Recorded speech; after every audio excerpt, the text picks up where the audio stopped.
Okay, so today I will talk about spiritual life in opposition to worldly life. This is a subject that it's interesting to all of you, and I've heard questions about these subjects in which I have spoken clearly about spiritual life opposing worldly life.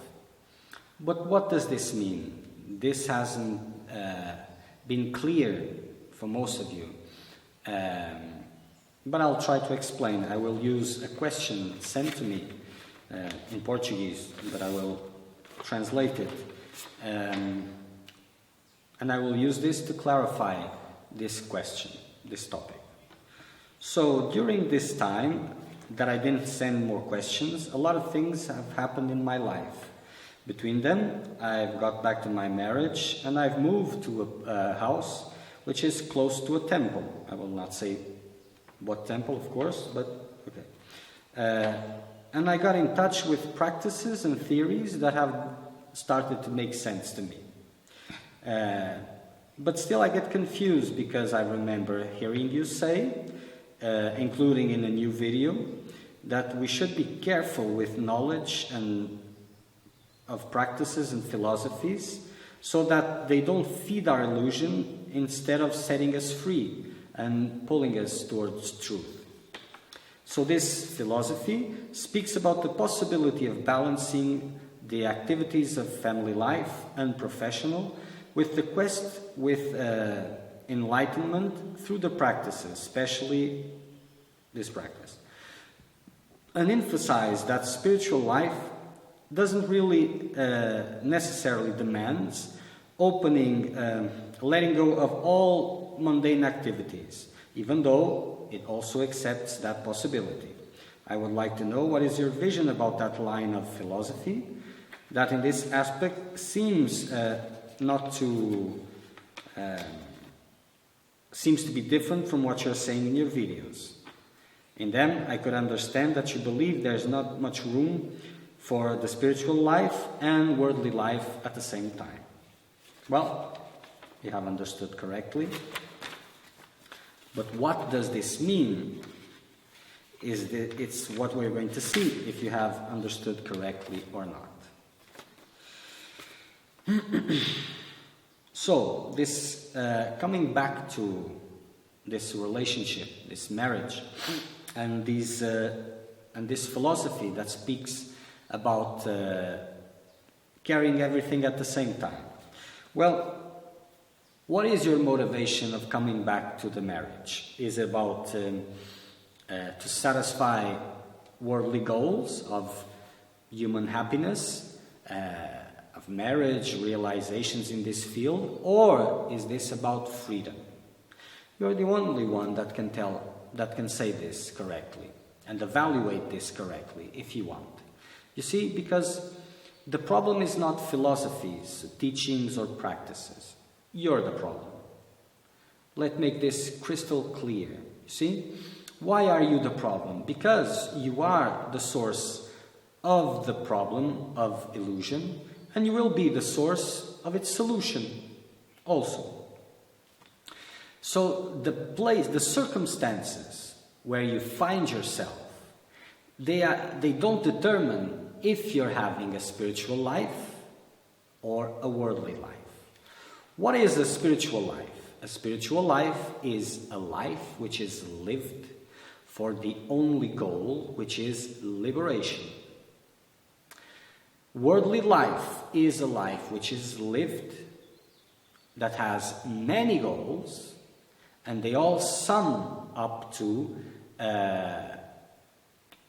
worldly satisfaction,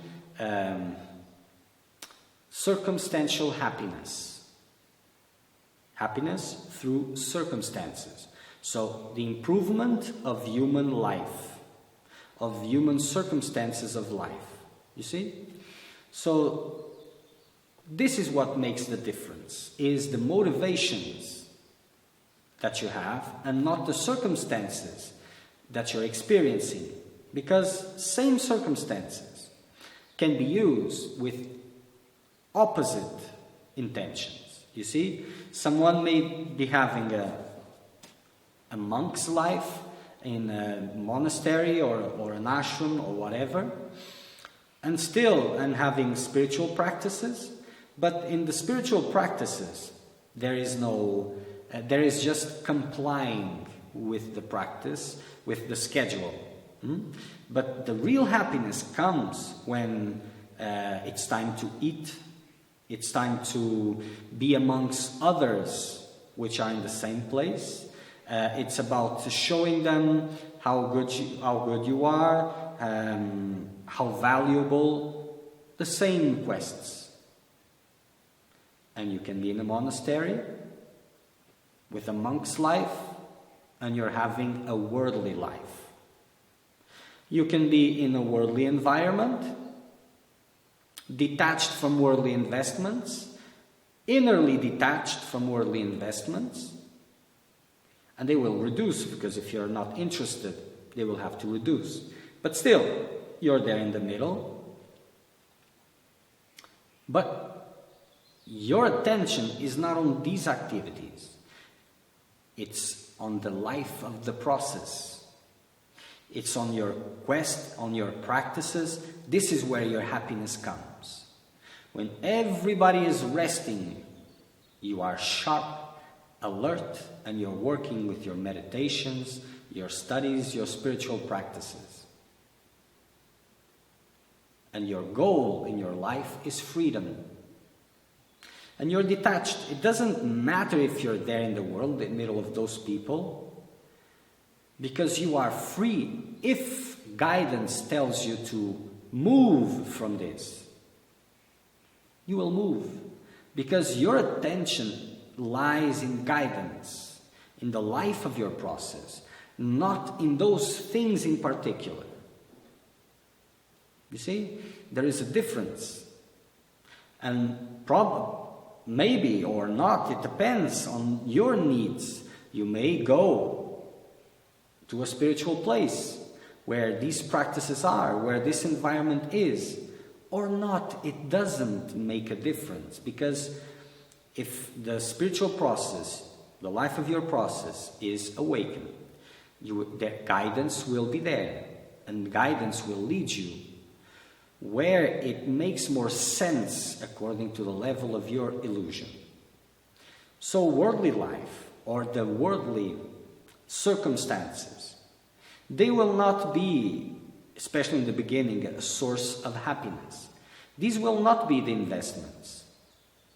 This will be used by your process in a way to break your world, making it more simple, to humble yourself. So situations that will come to you, they will have the intention to make you more humble. So they will not be sweet. You see? But if your motivations are about a better life and improving worldly circumstances, then it will be something else. Those who want to go to an ashram, to these spiritual places, if they are really serious and they have no interest in the world, it will take time to leave. Depends on your needs, on the needs of your purpose, and the purpose of that life, whatever that means. But okay, it may take some time to leave. But leaving or not leaving, that will not be the biggest thing, because you are paying attention to guidance and complying with it. So when the time comes, everything will flow in this direction. If you have a spiritual quest, a spiritual calling in your heart, but you're too attached to worldly life, to worldly desires, then the best thing for you, if you're really seeking for freedom, is to abandon all of that. It is. So, if it is possible, so you will not see this flowing, not in the beginning, of course, because you have to make a decision. And it's important, if you are in that state of consciousness, making a decision is quite important. not going with the flow, making a decision. And you will need this resolution in what comes next. But probably for you, if you're too attached to these worldly things, then move. And as you are in a spiritual environment, you will have to struggle with this need for these worldly pursuits. You will take them with you into the spiritual places. But if you're in an ashram, certainly there will be someone there which is awakened, and he will guide you. This is what will make the difference. Because in a worldly environment, you have nothing of the sorts, only your mind. And your mind chooses what fits best to maintain your illusion. You see? But spiritual life and worldly life do not depend on external circumstances, but the motivation in your life, the purpose of your life. Is it to awaken or to improve worldly life? As guidance is there, these questions do not arise. You see, because you can find different philosophies. Why are they different? Because one is right and the other one is wrong? No, because it fits different needs from seekers according to their level of understanding. So there's no problem with philosophies. If you're a seeker of truth, understand this. You are your biggest problem and your biggest solution. If you go through your own understanding, then you're doomed.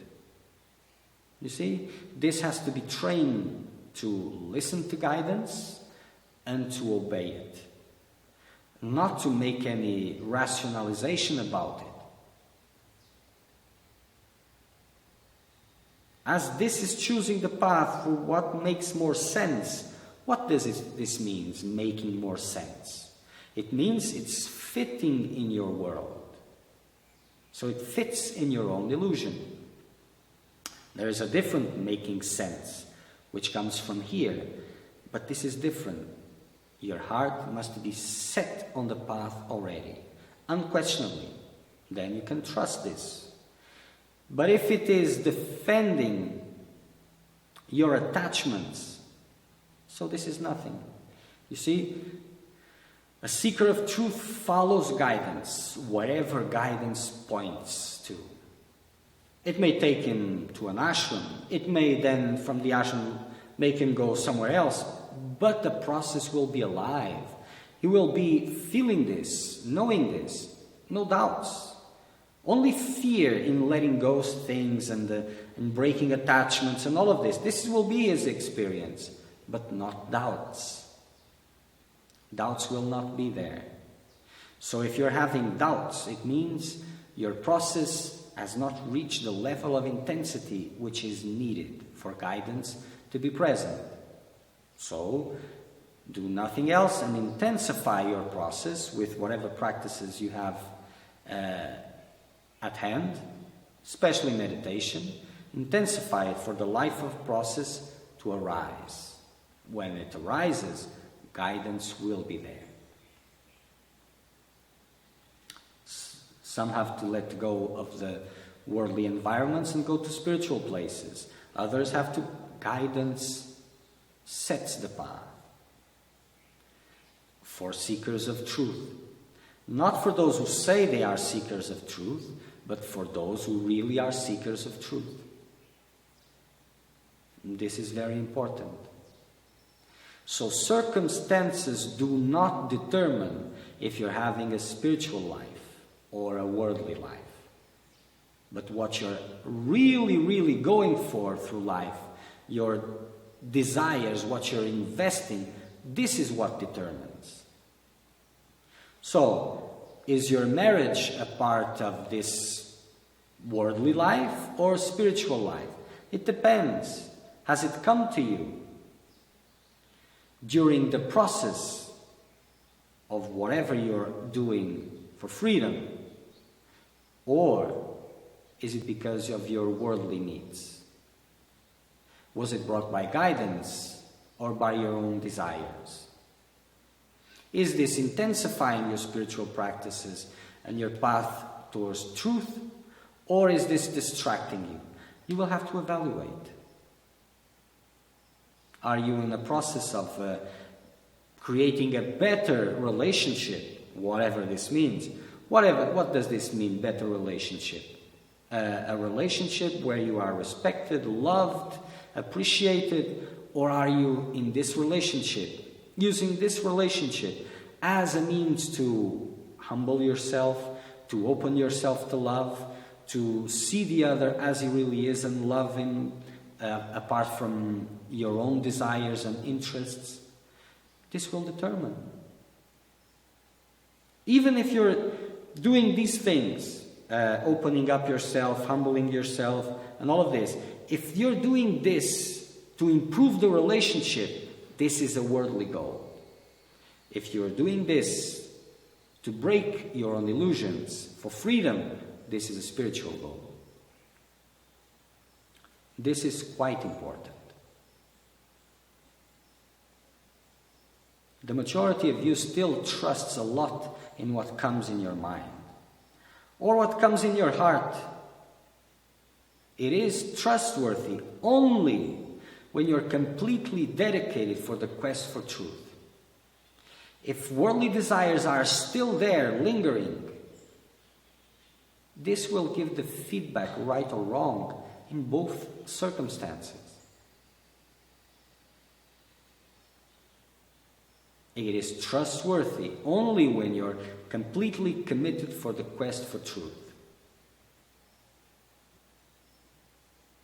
And the situation, circumstances, will come to break a part of your world, to free you from a part of your world, of your own delusion.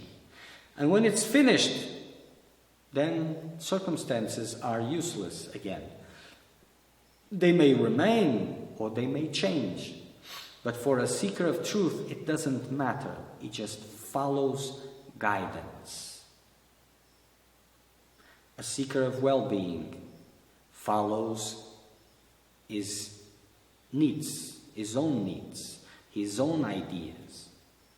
It doesn't matter if he's in a worldly environment or in a spiritual environment. It is the same. Same worldly goals are pursued in a spiritual environment. The difference is, again, there's someone else there that corrects and brings back to the path. This is the difference. You see? But you can do the same in both circumstances. If the life of the process is not there and you're really in the quest for guidance, for guidance and for freedom, then what you got at hand will be what you use. Your understanding, your fears, these will guide you. Not running away from them, but going through them. This will help you to bring the life of the process. And this will guide you. And for you, probably, you will have to make decisions. It doesn't matter in absolute terms. If a spiritual circumstance or a worldly circumstance, what is the difference? And which one is better? Not in absolute sense, because these things are not absolute. They are relative in nature. So you will probably have to make decisions of letting go things, of moving here, moving there. Because this is the way you will awaken this life of your process. This is the way that will open yourself to guidance. Guidance comes when it makes sense to come. When there's a seeker of truth there that not also can listen but can comply. There's no point for guidance to be there if you are judging everything, including guidance. So, even if the guidance comes from outside, even if you actually agree with guidance, agreeing or disagreeing makes no difference. There's the individual there which is judging and deciding, so you're the guidance. Your mind is the master. So there's no point for other guidance to be there. You understand? You have to make yourself fit for guidance. So before it becomes more intense, worldly goals must be set aside. This is what brings the life of the process. And I understand this human nature that makes you seek all these things. Especially now, there's a lot of confusion because we're in a moment in time where there's a transition in the values of human life. You see, from worldly goals, worldly values, the quest for security, money, power, pleasure, whatever, to more spiritual-based values of love, of sharing, even with spiritual practices, things are changing. So in this period, a lot of confusion is there because seekers of truth and these seekers of well-being that are seeking for a new life, a human life based on spiritual values, they find themselves in the same place, and what they are receiving is most of them are receiving this feedback for this human life based in more spiritualized values. And they believe it is the same, but it isn't.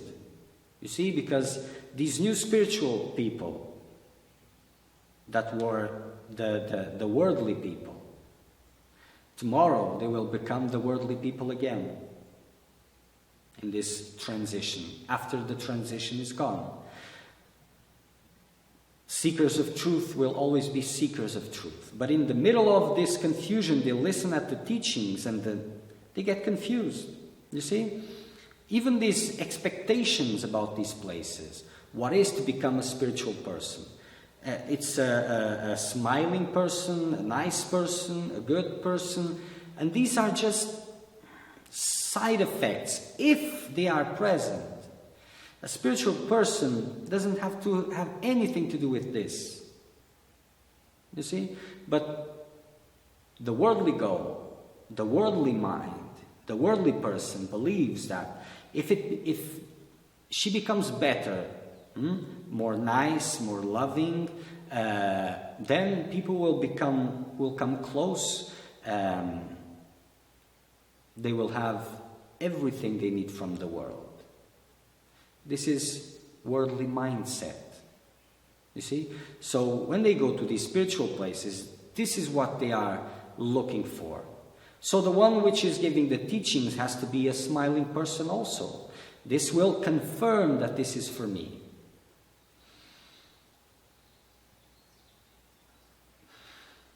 Each one takes what thinks it's best. But there is a monumental difference between a spiritual person and a worldly person, even if it has a life, an external life, spiritual external life. They are quite distant from each other.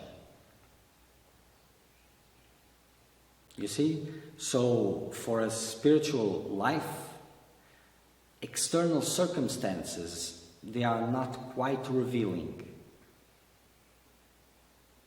Because only what goes in your heart makes the difference on what is a spiritual life and a worldly life. If the investments that you are making, what is the percentage that is being directed to the quest for truth, and the percentage of what being directed for the quest for human fulfillment, worldly fulfillments, acceptance, security, possessions, power, the works. In which one? You see this happening in a worldly environment and in a spiritual environment. See, seekers come to a spiritual environment and they will have to deal with these worldly goals, because they will come up and they will try to adapt the environment to these worldly goals. Then, the one who is awakened there will guide the process and will tell you, no, this has nothing to do with your quest for freedom. Let go of these investments. And if the process is real, if it is a seeker of truth, gradually it will start letting go of these things. Gradually. It will have to work on this to let them go. But if there's no one there that understands this and can guide this, it will make the same life, external circumstances, spiritual, worldly motivations, and it becomes worldly life. You see? External worldly circumstances, if the motivation is freedom, everything is used according to freedom. The investment of the time of that person will not be in gaining money, power, acceptance, and all of this, but abstracting from all of this. And dealing with the inner turmoils that arise from this. So, external worldly circumstances, internally spiritual motivations. Then it becomes spiritual life.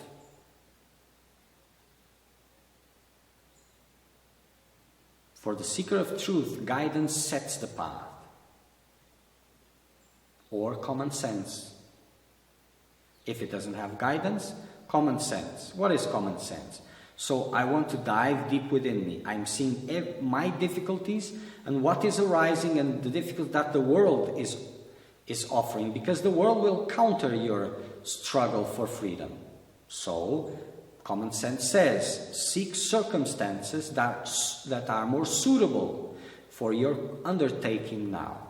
So if you're after money, power, security and this, you will be in these circumstances. If you want to be apart from this, well, obvious, then you will go through these spiritual places. They are there for this purpose. But don't think just because you're moving from those circumstances that you won't have to deal with your worldly desires. You will, intensely. But those circumstances will help, and you will have directions there. But even this will not solve everything, because you are the problem, you can be the solution. And you will have to bring yourself constantly to the path. In these places, distractions are less. But even these places, you will have to find the place. Because in these places, in this moment of time, you will find these new communities arising that are the future of human life. Worldly goals, but more spiritual. You see? So, if you find yourself in a place like this, you will be surrounded again by worldly goals. So it is a worldly environment, even if it is in spiritual circumstances.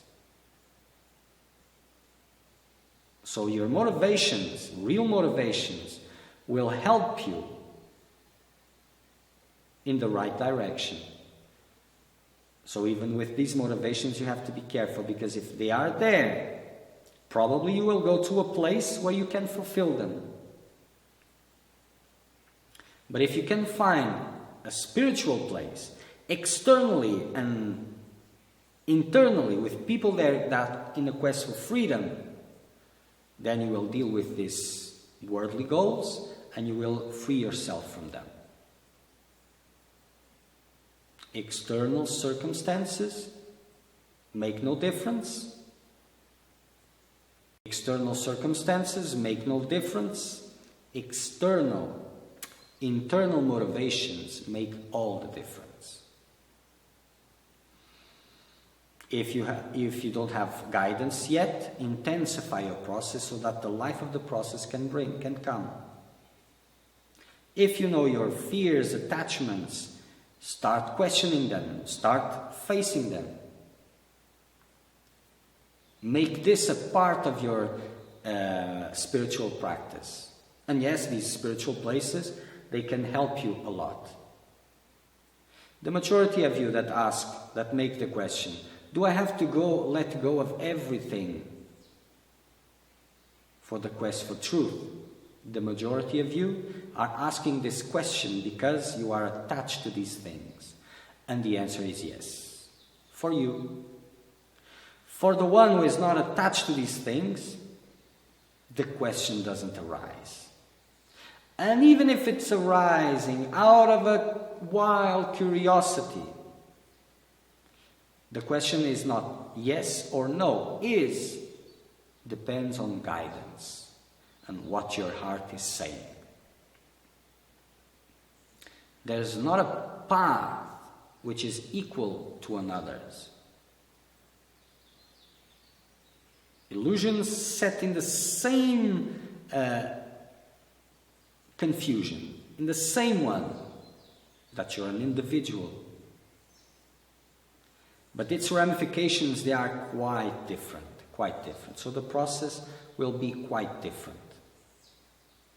Okay, so if there's any doubts about this topic of a spiritual life versus a mundane life, put your questions forth and I will try to clarify it a little better. Okay?